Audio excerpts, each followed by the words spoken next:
Can senior citizens evict their children or relatives from their property? വയോധികരായ പൗരന്മാർക്ക് അല്ലെങ്കിൽ മാതാപിതാക്കൾക്ക് അവരുടെ വീട്ടിൽ നിന്നും അവരുടെ മക്കളെയോ ബന്ധുക്കളെയോ പുറത്താക്കാൻ പറ്റുമോ? ആ ചോദ്യം നിൽക്കട്ടെ.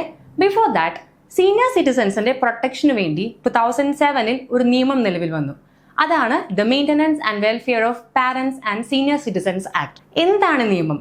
ആർക്കൊക്കെ വേണ്ടിയാണ് നിയമം? ആർക്കെതിരെയാണ് നിയമം? ഇതെല്ലാം വളരെ ഷോർട്ടായിട്ട് ഇപ്പോൾ പറഞ്ഞുതരാം.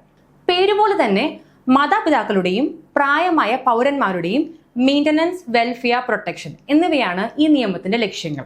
60 വയസ്സോ അതിനു മുകളിലോ പ്രായമുള്ള ഏതൊരു ഇന്ത്യൻ പൗരനും റിഗാർഡ്ലെസ് ഓഫ് ഏജ് എല്ലാ മാതാപിതാക്കൾക്കും including step father, step mother എന്നിവർക്കും പ്രായം കണക്കിലെടുക്കാതെ ഈ നിയമത്തിന്റെ പ്രൊട്ടക്ഷൻ ലഭിക്കുന്നുണ്ട്.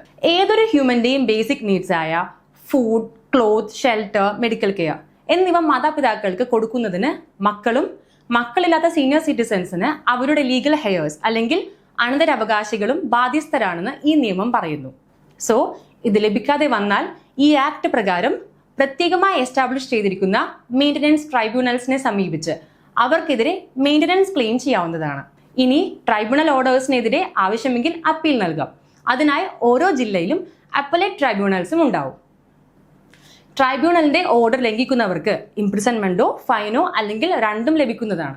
സീനിയർ സിറ്റിസൺസിനെ ചൂഷണം ചെയ്യുന്നതിൽ നിന്നും അവരുടെ സ്വത്ത് കൈമാറ്റം ചെയ്യാൻ നിർബന്ധിക്കുന്നതിൽ നിന്നും ഈ നിയമം പ്രൊട്ടക്ട് ചെയ്യുന്നു.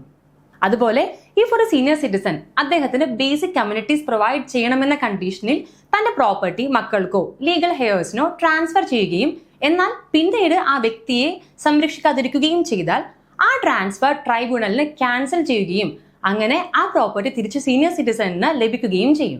പ്ലസ് സീനിയർ സിറ്റിസൺസിന്റെ ജീവനും സ്വത്തിനും സംരക്ഷണം നൽകുന്നതിനുള്ള കർമ്മ പദ്ധതികൾ വികസിപ്പിക്കുന്നതിനും ഓൾഡ് ഏജ് ഹോംസ് സ്ഥാപിക്കുന്നതിനും ആവശ്യമായ മെഡിക്കൽ കെയർ ഉറപ്പാക്കുന്നതിനും സ്റ്റേറ്റ് ഗവൺമെന്റ്സിനെയും ബാധ്യസ്ഥപ്പെടുത്തുന്നു. ഇനി ഞാൻ ആദ്യം ചോദിച്ച ചോദ്യം, എവിക്ട് ചെയ്യാം, but it is subject to certain conditions.